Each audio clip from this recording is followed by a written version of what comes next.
ஒரு 30-35 வயசு இருக்கக்கூடிய ஒரு நபர் பார்த்தீங்களா, ஒரு வாலிபர் ஒரு கையில் ஒரு பேக் ஒன்று எடுத்துக்கிட்டு பார்க்கில், ஒரு ஃபேமஸான ஒரு பார்க்கில் வந்து நடந்து போயிட்டு இருக்காருங்க. நடந்து போயிட்டு இருக்கும்போது பார்த்தீங்கன்னா, அந்த பார்க்லேயே ஒரு மூலையில் இருக்கக்கூடிய ஒரு குளம் மாதிரி இருக்குது. அந்த இடத்துல கொண்டு போயிட்டு அதை கொட்டுறதுக்கு போகிறார். அப்போ அங்கே இருக்கக்கூடிய அந்த பார்க்கில் இருக்கக்கூடிய பல பேரில் எல்லாருக்கும் வந்து இவர் மேலே வந்து ஒரு சந்தேகம் அப்படின்றது உருவாகுது. எங்கெங்கே கொட்டுறதை விட்டுட்டு பார்க்கில் கொண்டு வந்து ஏன்டா இவர் கொட்டுறாரு அப்படின்னு சொல்லிட்டு உடனே அங்கே இருக்கக்கூடிய காவலர்கள்கிட்ட வந்து இன்ஃபார்ம் பண்ணுறாங்க. அவர் என்னமோ கொண்டு போய் கொட்டுறதுக்கு போகிறாரு, என்னன்னு பாருங்க அப்படின்ற மாதிரி சொல்கிறாங்க. உடனே அவங்களும் போயிட்டு அவரை பிடிச்சி விசாரிக்கிறாங்க. என்னத்தை வந்து இங்கே கொட்டுறீங்க, நீங்கள் யார் அப்படின்லாம் விசாரிக்கிறாங்க. அப்போ அவர் சொன்ன விஷயத்த கேட்டு இந்த காவலர்கள் மிகப்பெரிய அதிர்ச்சி அடைகிறாங்க. அப்படி அவர் என்னதான் சொன்னார் அப்படின்றத இந்த வீடியோவில் உங்களுக்கு நான் சொல்கிறேன். அது மட்டும் மெயினான காவல்துறை அதிகாரிகளுக்கு வந்து இன்ஃபார்ம் பண்ணுறாங்க. உடனே வந்து அவரை அரெஸ்ட்டும் பண்ணுறாங்க. அப்படி அவர் பண்ண காரியம் தான் என்ன, எதுக்காக அவர் அரெஸ்ட் பண்ணணும், குப்பை கொட்டினதுக்காக அரெஸ்ட் பண்ணாங்க அப்படின்னு கேட்டிங்கன்னா கண்டிப்பாக கிடையாது. அதுதான் உங்களுக்கு இந்த வீடியோவில் வந்து நான் சொல்ல போகிறேன். இப்போ வாங்க வீடியோக்குள்ளே போகலாம். நம்மளோட கிரைம் ஸ்டோரி சீரீஸில் இது வீடியோ நம்பர் 16. நீங்கள் நம்மளோட சேனலை ஃபஸ்ட் டைம் பார்க்குறீங்க அப்படின்னா மறக்காமல் சப்ஸ்கிரைப் பண்ணிக்கோங்க. இந்த வீடியோக்கு ஒரு லைக் கொடுக்க மறக்கவே மாட்டாதீங்க. இப்போ வாங்க வீடியோக்குள்ளே போகலாம்.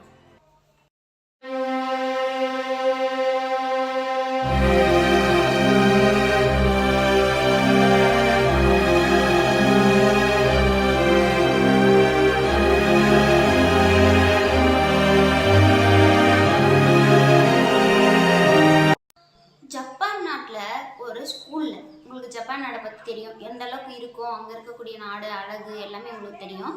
அப்படி இருக்கக்கூடிய ஒரு நாட்டில் ஒரு அழகான ஒரு ஸ்கூலில் ஒரு பையன் வந்து படிச்சுட்டு இருக்கான். படிச்சுட்டு இருக்கும்போது பார்த்தீங்கன்னா கூட இருக்கக்கூடிய பசங்க கூட நல்லா மிங்கிள் ஆகிட்டு அந்த ஸ்கூல் லைஃபுக்கான ஒரு என்ஜாய்மெண்ட்டோட அவனோட வாழ்க்கை அப்படின்றது போயிட்டு இருக்கு. திடீர்னு பார்த்தீங்கன்னா தான் கூட படிக்கிற ஒரு பையனுக்கு திடீர்னு கால் அடிபட்டுருது. அடிபட்டோடனே அந்த இடத்துல வரக்கூடிய அந்த பிளட்டு, அந்த தசை, அதெல்லாம் பார்க்கும்போது இவனுக்கு ஒரு வினோதமான எண்ணம் அப்படின்றது உருவாகுது. என்னன்னு கேட்டால், இது நல்லா இருக்கே, இந்த மாதிரி வந்து பிளட்டு வர்றது, அந்த தசை தெரியுறதெல்லாம் ஒரு டிஃப்ரெண்ட்டாக இருக்குது, அந்த தசை வந்து அவனுக்கு பிடிச்சிருக்கு. இந்த மாதிரி அவனுக்கு தோணுன அந்த எண்ணம் அப்படின்றது பின்னாடி ஒரு மிகப்பெரிய, யாருமே கனவுல கூட நினச்சி பார்க்க முடியாத ஒரு விஷயத்த பண்ணுறதுக்கு அடித்தளமாக அமைய போகுது அப்படின்னு சொல்லிட்டு யாருமே நினச்சிருக்க மாட்டாங்க. இந்த மாதிரியான கொடூரமான எண்ணங்களோட வளர்ற அந்த பையன் பார்த்தீங்கன்னா தன்னோட மேற்படிப்புக்காக ஜப்பான்ல இருந்து பாரிஸ்க்கு போகிறான். அங்கே ஒரு பிரபலமான யூனிவர்சிட்டியில் தன்னோட பிஹெச்டி படிப்பை வந்து படிச்சுட்டு இருக்கான். அப்போ இவன் அன்னைக்கு ஒரு நாள் அந்த பேக்கை எடுத்துக்கிட்டு அந்த பார்க்குக்கு போயிருக்கான். சரிங்க, அந்த பேக்கில் என்ன தாங்க இருந்துச்சு அப்படின்னு சொல்லிட்டு கேட்டிங்கன்னா, இது தாங்க இருக்கிறதுலே கொடூரம். அவன் என்ன பண்ணியிருக்கான் அப்படின்னு கேட்டிங்கன்னா, பல பெண்களோட, அதாவது வேறு வேறு நாடுகளில் இருந்து பெண்கள் வந்து அந்த இடத்துல வந்து படிப்பாங்க பார்த்தீங்களா, அப்படிப்பட்ட பெண்களோட ஒரு நட்பாக வந்து பழகிட்டு இருந்திருக்கான்.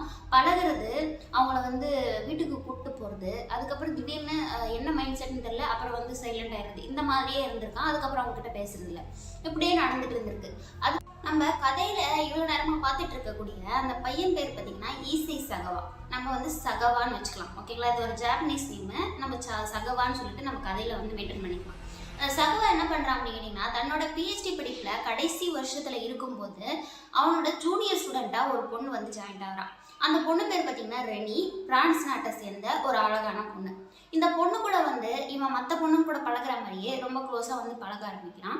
கொஞ்ச நாளுக்கு அப்புறம் பழக அந்த பொண்ணை இவனுக்கு ரொம்பவே பிடிச்சி போயிடுது. அதுக்கப்புறம் பார்த்தீங்கன்னா அவன் தன்னோட வீட்டுக்கு வரும்படி, மற்ற பொண்ணுங்க எப்படி கூப்பிடுவானோ அதே மாதிரி எங்கள் வீட்டுக்கு வாங்க அப்படின்னு சொல்லிட்டு கூப்பிட்டே இருக்கான். இதனால் அந்த பொண்ணும் ஒரு டைம் வந்து சரி போய் தான் பார்ப்போமே அப்படின்னு சொல்லிட்டு அவனோட வீட்டுக்கு வந்து போகிறான். வீட்டுக்கு போன உடனே அந்த வீட்டில் சுற்றி பார்த்துட்டு இருப்பாங்க, என்னென்ன இருக்குது, எந்தெந்த திங்ஸ் எங்கே வச்சுருக்காங்க, அந்த மாதிரி பார்த்துட்டே இருக்கும்போது என்ன பண்ணுறான் அப்படின்னு கேட்டிங்கன்னா, இங்கே பின்னாடி வந்த இந்த ஈசை சகவா ஒரு கொடூரமான வேலையாக பண்ணுறான். தன்னோட கன்னை எடுத்து அவளோட நெக்கில் வச்சு ஷூட் பண்ணிடுறான்.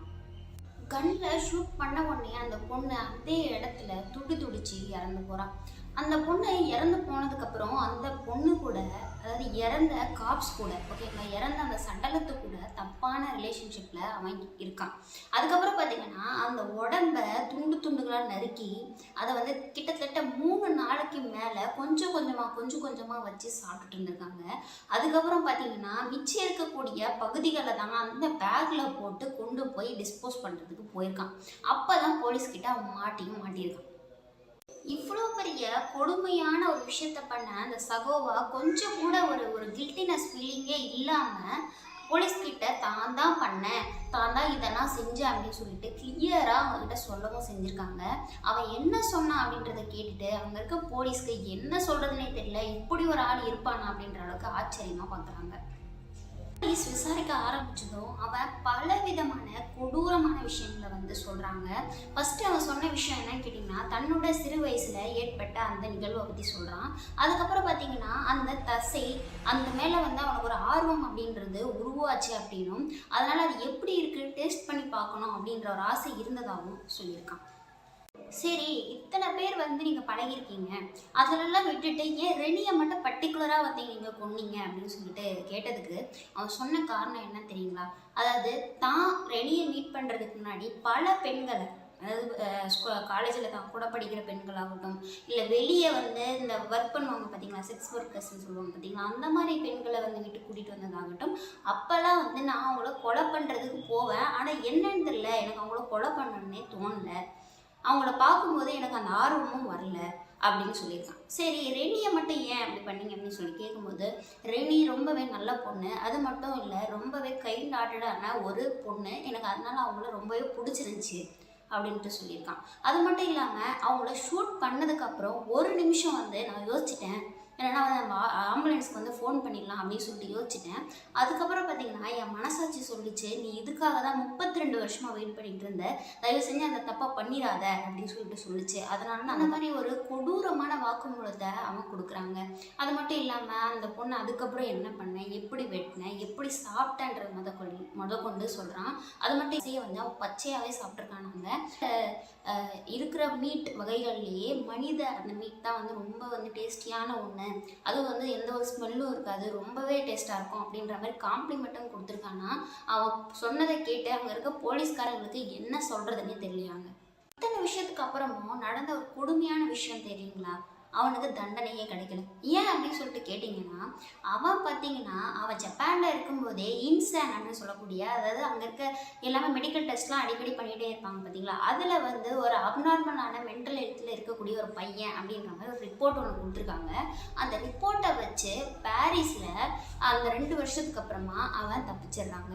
அது மட்டும் இல்லாமல் அங்கே இருக்கக்கூடிய பாரிஸ் கவர்மெண்ட் என்ன பண்ணுறாங்க அப்படின்னு கேட்டிங்கன்னா, 1981 நடந்த இந்த கேஸுக்கு 1984 வரைக்குமே அவனுக்கு எந்த ஒரு தண்டனையும் கொடுக்கப்படல.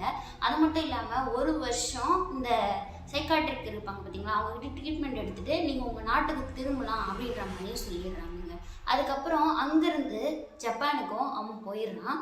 அதுக்கப்புறம் வந்து அங்கே போய் பல விதமான டிவிகளுக்கு இன்டர்வியூ கொடுக்குறது, சேனல்ஸ்க்கு இன்டர்வியூ கொடுக்குறது, இதை பற்றி சொல்கிறது அப்படின்னு சொல்லிட்டு அவன் ஒரு சின்ன செலிப்ரிட்டியாகவே அந்த இடத்துல மாறியிருக்கான். அதே டைமில் ரெனியோட பேரண்ட்ஸு எந்த அளவுக்கு முடியுமோ அவங்க அந்த அளவுக்கு முயற்சி பண்ணியும் அவனுக்கான தண்டனை அப்படின்றத அவங்களால வாங்கி கொடுக்கவே முடியலைங்க. கேரக்டர் அனாமலின்னு சொல்லிட்டு ஒரு ரிப்போர்ட்டையும் ஜப்பான் கவர்மெண்ட் அவனுக்கு கொடுத்துட்றாங்க. இதனால் அவனை ஒன்றுமே பண்ண முடியல.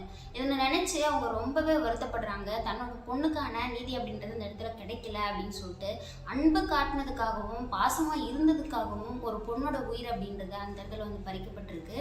அது மட்டும் இல்லாமல் இந்த ஒரு கதையை கேட்டு பல பேரும் அதிர்ச்சி அடைகிறாங்க. இவனை வச்சு ஒரு சினிமா ஒரு இதுவே எடுத்திருக்காங்கன்னா பார்த்துக்கோங்களேன். அந்த அளவுக்கு இந்த கதை அப்படின்றது பல மக்களுக்கு இடையில அங்கே வந்து பேசப்பொருளாக இருந்திருக்கு.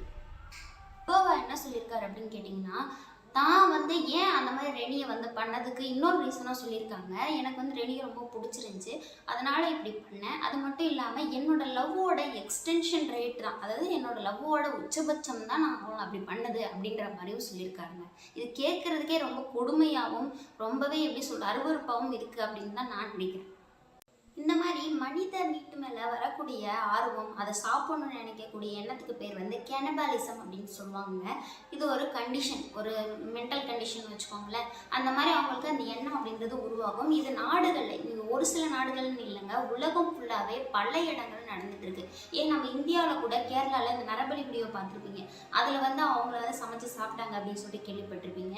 இந்த மாதிரி அவங்க வந்து அந்த அந்த மென்டல் டிசார்டரில் அதை அவங்க உருவாக்கிப்பாங்க. அது பிடிச்சிருக்கு, நல்லா இருக்கு அப்படின்னு நினைச்சுப்பாங்க.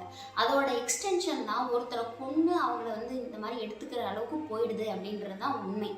அவருக்கு அந்த எண்ணம் அப்படின்றது இந்த அளவுக்கு கொண்டு போய் விட்டுருக்கு. நம்ம குழந்தைங்க கிட்ட எது நல்லது எது கெட்டது இதெல்லாம் வந்து நம்ம இது பண்ணக்கூடாது. நல்ல விஷயங்களை மட்டுமே சொல்லி நம்ம வளர்க்க பார்க்கணும்.